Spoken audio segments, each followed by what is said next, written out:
My name's Anna. I work as an economist for a big firm in the city. Numbers have always been my thing, but personal equations? Those I figured out the hard way. Life was on a predictable track until Mom got sick. It was just her and me after Dad passed away when I was a teenager. She was more than just a mom, she was my rock. When she got diagnosed with a condition that needed full-time care, I did the only thing that made sense. I sold her cozy house and moved her into a top-notch nursing home. The kind of place with gardens, 24-hour care, and even a piano in the lounge where she used to play her favorite tunes. It cost a fortune, but seeing her smile, playing those keys like she was young again, made every penny worth it. I remember one evening, after a long day of crunching numbers and balancing budgets, my boss, Lucy, dragged me to this party. Lucy's the head honcho at our firm, and despite her tough exterior, she's been my pillar through thick and thin. "Come on, Anna, you need to let your hair down every once in a while," she had said, her arm slung over my shoulder as we walked into the loud, crowded room. I was fumbling with my purse when I bumped into him, Ethan. He was all charm, from his crooked smile to his sparkly eyes. "Sorry, didn't see you there," he chuckled, handing me back my purse, which had landed at his feet. "It's all right, happens to the best of us," I replied, trying not to get lost in his deep blue eyes. As the evening rolled on, it turned out Ethan was the friend of a friend, and we got talking about everything from work to our favorite old movies. Turns out we both had a soft spot for old-school jazz and spaghetti westerns. Lucy and I both took a liking to him, but it was clear Ethan had eyes only for me. Lucy noticed, but she was cool about it. After he asked me out, she pulled me aside, her drink in hand. "He's cute, but if he messes with you, I'll kick his ass," she half-joked in her usual no-nonsense manner. Ethan and I started dating soon after. It was all dinners, long walks, and nights spent talking about everything under the stars. He was different, kind, attentive, and he made me laugh. God, did I laugh during those first few months. Lucy stayed my rock, supporting me through my mom's worsening health, and my whirlwind romance with Ethan. When Ethan proposed, it was Lucy who helped me pick the dress, set up the venue, and even calmed my nerves right before I walked down the aisle. Married life kicked off like a dream. We'd wake up late on weekends, brew strong coffee, and talk about our future. And like any newlywed couple, we had our hearts set on finding the perfect nest, our own little corner in this big, bustling city. We spent countless Sundays driving around, peering at for sale signs, and dragging ourselves through endless open houses. The thrill of the hunt was real, but so was the sticker shock. I still remember Ethan's face the first time we looked at a house within our budget. $300,000 for this? Are they out of their minds? He blurted out as we toured a particularly cramped two-bedroom that looked more like a rundown shack than a cozy love nest. Maybe we're rushing into this. We could save up a bit more, give it another year or two. His words made sense, and honestly, the pressure to find a house right away was eating at me too. "Yeah, maybe you're right. No need to rush. We've got plenty of time," I agreed, squeezing his hand. So, we put the house hunt on pause. It seemed like the sensible thing to do, and life went on.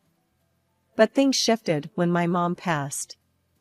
It was sudden, a call in the middle of the night that left me scrambling to get to her side, only to arrive too late. Losing her was like losing my anchor, and in the weeks that followed, I walked around in a daze. Ethan was there, though, holding me at night while I cried, making sure I ate something, even if it was just toast. One evening, as I was sorting through some of Mom's papers, I found documents from the nursing home about the remaining funds. It was a hefty sum, parked quietly in a savings account, around $200,000. I hadn't thought about it much, with everything going on. Ethan was in the kitchen when I told him. His reaction was, off. "Wow, that's a lot of money, babe. You know, that could buy us a house outright. No more mortgage worries," he said, a little too quickly, his eyes not quite meeting mine. I remember frowning, feeling a twinge in my gut. "Yeah, maybe," I muttered, folding up the paper. "But let's think about it, okay? It's all pretty fresh." Sure, he replied, but there was a note in his voice that I couldn't place. Something that made me watch him a little more closely as he turned back to chopping vegetables, his knife tapping rhythmically against the cutting board. After what felt like an eternity of house hunting and countless discussions, Ethan and I finally bought our dream home. We settled on a charming little place not too far from the city center, but still with enough backyard space for maybe a dog or two down the line. "We did it, babe," I said to Ethan as we stood in our new living room, boxes stacked around us waiting to be unpacked. "Yeah, we did," he smiled, wrapping his arms around me. "This is all ours." The house quickly turned into a project of love. We painted, decorated, and turned it into a home. Our weekends were filled with trips to furniture stores and discussions over coffee about which curtains matched the living room decor better. It was exhausting, but thrilling. A couple of months into our new homeowner bliss, Ethan suggested we visit his mom for dinner. "It's been a while, and she keeps asking about the house," he said one morning, looking up from his phone. I had only met his mom a few times. She lived on the outskirts of a small village, surrounded by forests and fields. Her house, much like her lifestyle, was quaint but cluttered with jars of herbs and tinctures. She was a firm believer in natural remedies and often boasted about curing a cold with nothing but a special tea or a concoction of her own making. When we arrived, the aroma of something herbal wafted through the air. Ethan's mom, Martha, greeted us warmly but looked a bit pale. "Oh, I've just been feeling under the weather," she explained as she led us into the kitchen where dinner was laid out. "Have you seen a doctor?" I asked, concerned, as we settled around the table. Martha scoffed, shaking her head vigorously. No, I don't trust those doctors. I've got my own remedies." She gestured towards the countless jars lining the shelves. During dinner, Martha's cough seemed to worsen, and she casually mentioned, "You know, Anna, maybe you could stay for a few days, help me out around here with some things?" I was caught off guard. "Oh, Martha, I wish I could, but work is slammed right now. We just took on a big project, and I can't really take any time off," I explained, trying to keep my tone gentle. "Maybe you should do what my mom did?"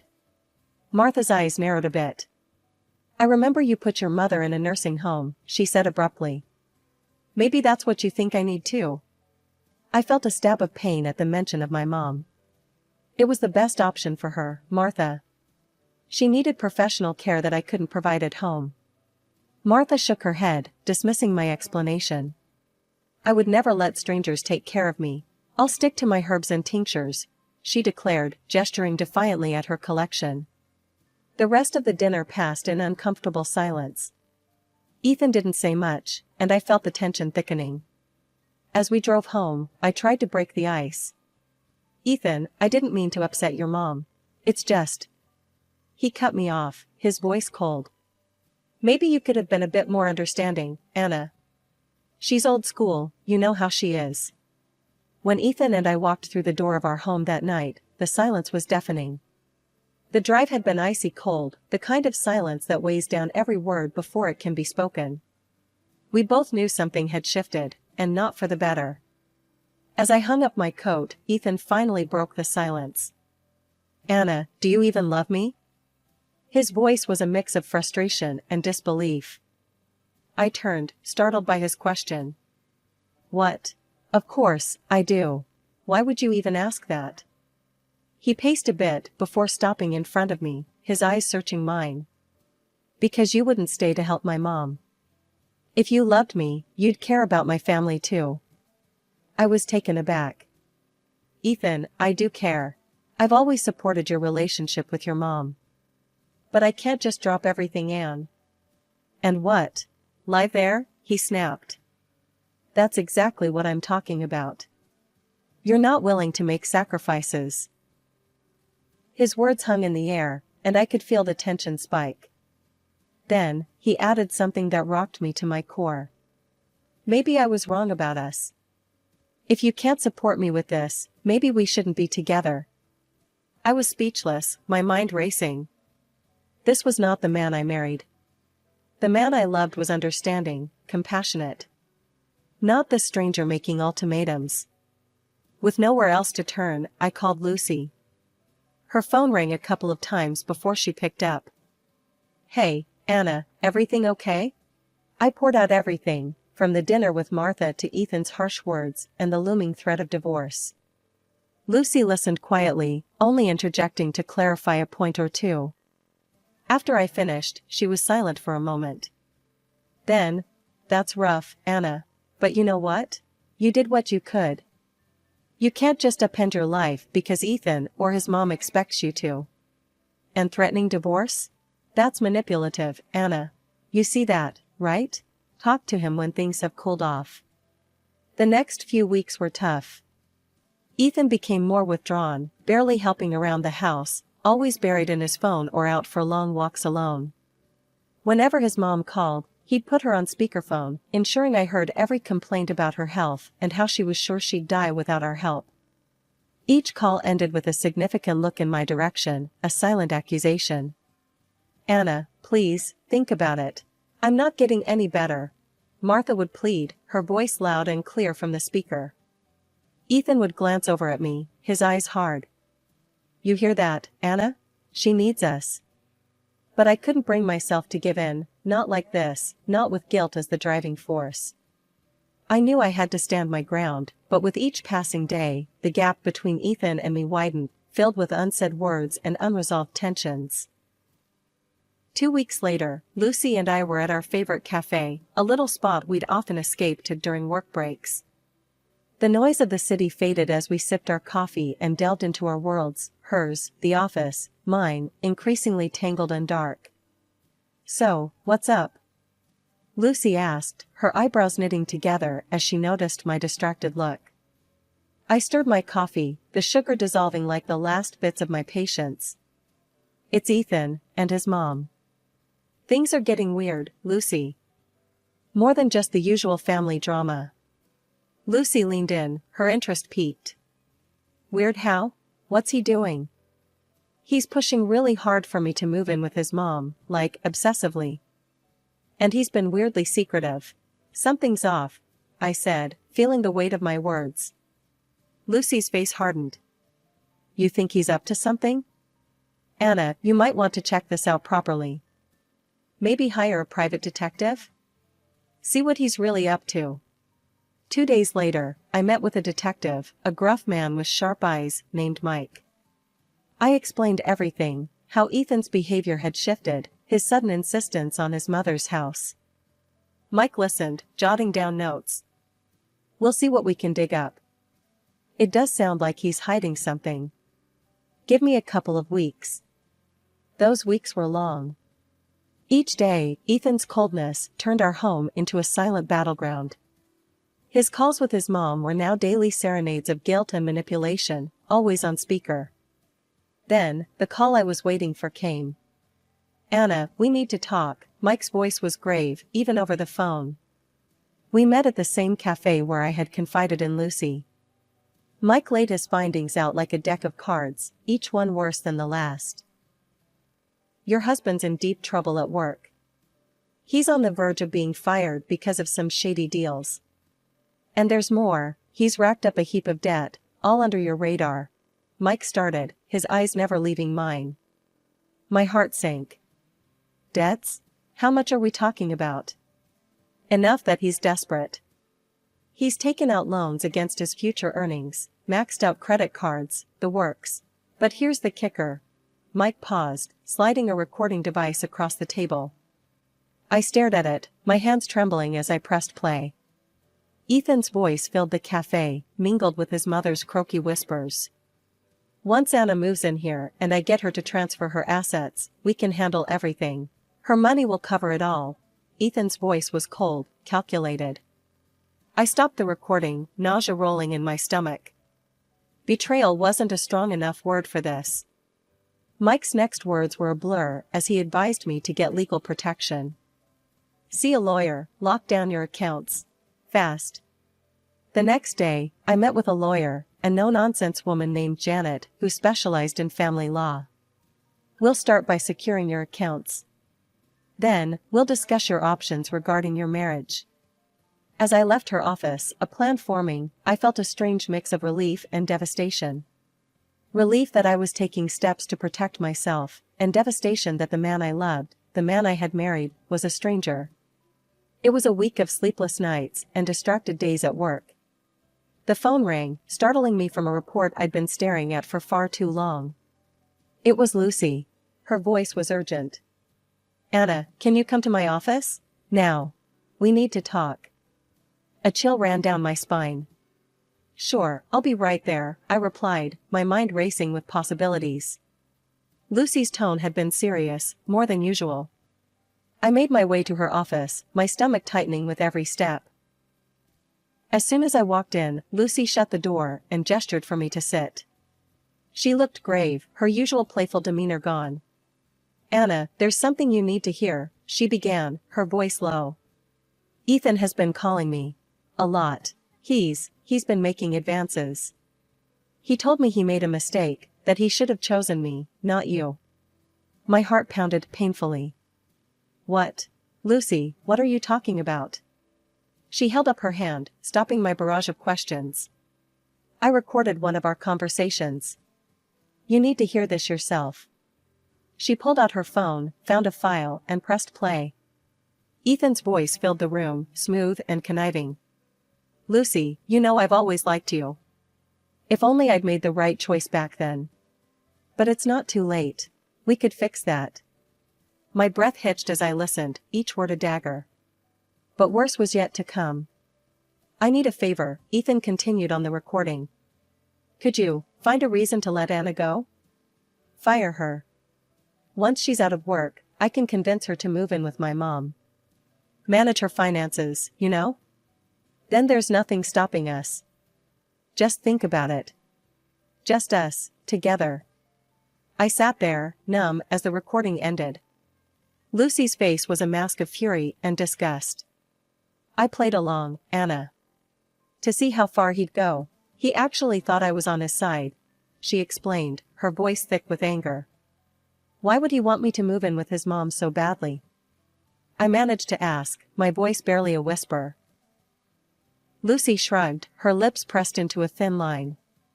"I don't know, Anna, but it's clear he's planning something sinister. You've got to be careful. Find out what he's really up to." I nodded, my mind a whirlwind of hurt and confusion. "I will. I just need to think about how to handle this."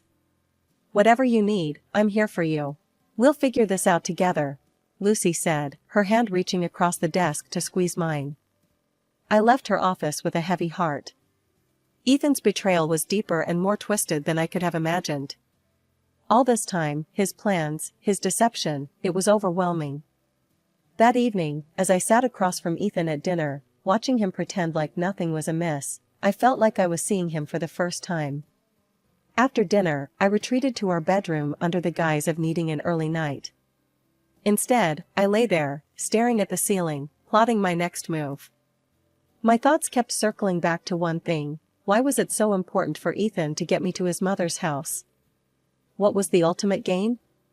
Driving to Martha's house felt different this time. As we pulled up, she greeted us at the door, leaning heavily on her walking stick. Her pale face broke into a strained smile. "Oh, Ethan, Anna, it's so good to see you both. I really could use some help around here. I barely manage to get around these days." Ethan shot me a look, his eyes pleading for me to say something supportive. I nodded slightly, swallowing my apprehension. "I'm sorry to hear that, Martha. It must be tough." As we settled into the uncomfortable familiarity of the living room, with its shelves of dusty books and jars of herbs, Martha's complaints grew more frequent. She lamented her inability to even venture into her beloved garden. "Maybe a short walk might help? If you're up for it, I could help you to the garden," I suggested, watching her closely. "Oh, that would be lovely, dear," Martha beamed. "I just need to grab a sweater from the car. It's a bit chilly today," I said, excusing myself. Once outside, I quickly pulled out my phone, activated the dictaphone app, and slipped it into my pocket. My hands shook as I headed back, knowing that whatever was about to unfold would change everything. I helped Martha to her feet, and we slowly made our way to the garden. "I'll be right back, just going to the bathroom," I murmured to Ethan, detouring back inside. Instead of heading to the bathroom, I tucked myself away in a small alcove near the living room, out of sight but within earshot. Their voices were low but clear, and what I heard froze my blood. "Everything's almost ready, Mom. Just a bit longer and I'll bring Anna here for a visit," Ethan said, his tone disturbingly casual. Martha's response was a chilling giggle. "I prepared everything, dear. Those special herbs I told you about? They'll do the trick. No one will suspect a thing once she starts drinking them." Ethan laughed, a sound that twisted my stomach. "And then it's just us. We can finally use her money to clear my debts and more." Martha's voice was greedy as she replied, "Yes, yes, and you'll inherit everything after she's gone. Just make sure she stays here long enough." I waited, my heart pounding, until their voices faded, discussing mundane plans about the garden. Stepping quietly from my hiding spot, I rejoined them outside as if nothing had happened. "Shall we go back inside? It looks like it might rain," I said, my voice steady, despite the turmoil inside. The ride home was a silent nightmare. As soon as we reached home, I mumbled an excuse about feeling unwell and needing to rest. Alone in the safety of our bedroom, I replayed the recording, each word confirming the horrifying truth. The next evening, I walked through the door of our house, my emotions a whirlwind of staged anger and hidden fear. Ethan was in the living room, idly flipping through a magazine. Slamming my bag onto the sofa, I let out a controlled breath to simulate distress. "Can you believe it, Ethan? Lucy just fired me. No warning, nothing, just out of the blue." Ethan's head snapped up, his eyes widening, not with concern, but an unmistakable glint of satisfaction. "Fired? Well, that's unexpected. But, Anna, maybe it's for the best. Now there's nothing keeping you here. You can move in with my mom. You know she needs you." The raw shock I feigned masked my boiling anger. "Move in with your mom? Are you serious? After everything, that's what you suggest?" I shot back, my voice rising in controlled indignation. Ethan stood, his expression hardening as he approached me. "Yes, I am serious. If you cared at all, you'd do this. And if you won't, maybe we shouldn't be together. Maybe a divorce will make you change your mind." His words were the cue I needed. With a grim smile, I pulled out the divorce papers from my bag, their crisp edges a symbol of my newfound resolve. "Funny you should mention that," I said, handing them to him. "I'd been thinking the same thing." Ethan's face went white, but the next second, he came towards me with a menacing grimace on his face. Just then, the door swung open. Lucy and Janet, my lawyer, stepped in, their timing perfect. Ethan recoiled as if struck, the realization dawning on him that his game was up. Janet stepped forward, her presence commanding. "Ethan, you can make this easy. Sign the papers, give up claims on the house and your joint savings, walk away, and we won't press charges for what you and your mother planned. We have recordings as evidence." Ethan looked like a cornered rat, his eyes darting from my face to Lucy's and then back to the lawyer. "Recordings?" he stammered, his voice barely a croak. "What recordings?" "The recordings of your conversations with your mother, Martha Miller," the lawyer clarified, her voice devoid of emotion. "Conversations that clearly outline your plan to poison Mrs. Anna Miller and inherit her assets." A strangled gasp escaped Ethan's lips. His defiance crumbled, the bluster draining from him as he looked between the three of us. With a shaky hand, he signed the papers, his future, our shared past, disintegrating with each stroke of the pen. "Good choice," Janet said, her voice cool as she collected the documents. "You'll find it's much easier this way." Lucy approached me, her hand on my shoulder. "You okay?" "Yeah, I think I will be," I replied, watching as Ethan's figure shrank, his plans and plots reduced to nothing more than memories and warnings. In the weeks that followed, Ethan's world unraveled further. Fired from his job due to the shady dealings, burdened by debts, he was forced to sell his mother's house just to stay afloat. They ended up in a rented apartment, a stark contrast to the life he had plotted to steal from me. As for me, I remained in the house that was once ours, now solely mine. Lucy and I, our friendship solidified by the ordeal, often sat in my garden, talking about everything and nothing. Life had thrown me into the depths, but I had emerged, not just surviving, but thriving.